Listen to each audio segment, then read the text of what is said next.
যেটা আদি কোরআন ছিল, সে কোরআন বদরের যুদ্ধে পুড়ে ছাই হয়ে যায়, জেনে রাখুন।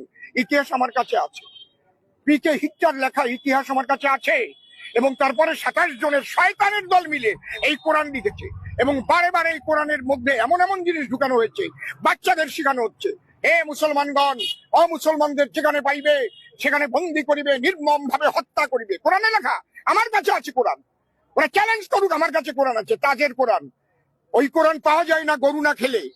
21,000 টাকা বিল হয়েছিল কার্নিভাল নার্সিং হোমে, সেই টাকা আমি দিয়ে বাংলাদেশ থেকে কোরআন কালেকশন করেছি। আমি জানি না সেই কোরআন কার কাছে আছে কিনা।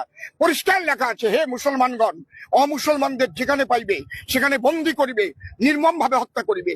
এই কোন ধর্মগ্রন্থে, সে হিন্দু ধর্মই হোক, সে মুসলিম ধর্মই হোক, সে খ্রিস্টান ধর্মই হোক, কোন ধর্মগ্রন্থে যদি এই জাতীয় কথা লেখা থাকে, আমি সে ধর্মগ্রন্থ ভরে প্রস্তাব করি। সে ধর্মগ্রন্থ আমি যখন তখন পুড়িয়ে ফেলতে পারি। একেবারে বানোয়াটি কথা, মিথ্যে কথা। বদরের যুদ্ধের সময় কোরআন মাজিদ পাণ্ডুলিপি আকারে ছিলই না। কোরআন মাজিদ পাথরে লেখা ছিল, চামড়াতে লেখা ছিল। আর সফরের টাইমে যুদ্ধ চলাকালীন কোরআন মাজিদ নিয়ে যাওয়া নিষেধ।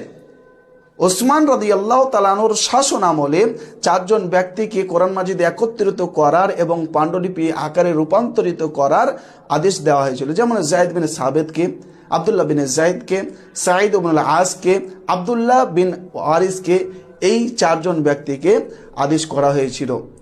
আর অসীম সরকার বলছেন বদরের যুদ্ধে নাকি কোরআন মাজিদ পুড়ে গিয়েছিল। আপনাকে চ্যালেঞ্জ থাকলো, আপনি যদি আপনার হিন্দু বাপের সন্তান হয়ে থাকেন, আপনি প্রমাণ পেশ করবেন, এভিডেন্স পেশ করবেন, নইলে জানবো আপনার বাবা অন্য কেউ।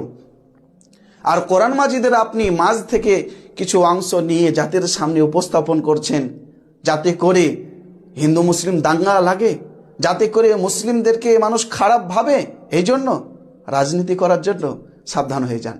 তাহলে তো আমিও বলবো, মহাভারতে লেখা রয়েছে মানুষকে হত্যা করার কথা। জি হ্যাঁ, আপনি কোরআন মাজিদের আগে এবং পরে মাঝখানে যা রয়েছে বলুন, কোনো সমস্যা নেই, কিন্তু মাঝখান থেকে কিছু কাটিং করে, মাঝখান থেকে কোনো অংশ নিয়ে জাতিকে বিভ্রান্ত খবরদার করবেন না। আর কোরআন মাজিদে নয়, মহাভারতে গিয়ে পেশাব করুন। মহাভারতে মানুষ হত্যা করার কথা বলা রয়েছে। ডিবেট করতে চান, ডিবেট করার জন্য তো ব্রাদার রাহুল যোগাযোগ করলো, আপনি তো ভয়ে পালিয়ে গেলেন, টাল বাহানা করে, বাহানা দিয়ে ভয়ে পালিয়ে গেলেন। যদি সত্যিকারের আপনি হিন্দু হয়ে থাকেন, তাহলে ডিবেটের ব্যবস্থা করুন, জাতি দেখবে কে সত্য কে মিথ্যা, কারা সন্ত্রাসী। আর এই কোরআন মাজিদ মানুষকে, মুসলমানদেরকে সন্ত্রাসী বানায়। মুসলিম 57টি দেশ রয়েছে, কটি দেশে অমুসলিমদেরকে যেখানে পায় সেখানে হত্যা করে? কটি দেশে?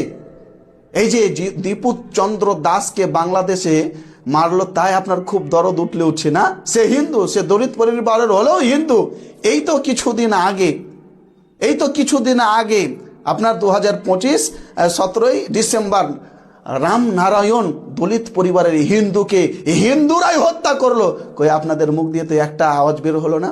আর মুসলিমদের কথা তো বাদই দেন, পরের ভিডিওতে আমি বলবো কতজন মুসলিমকে কিভাবে নৃশংসভাবে শুধু মুসলিম হওয়ার অপরাধে তাদেরকে হত্যা করা হয়েছে।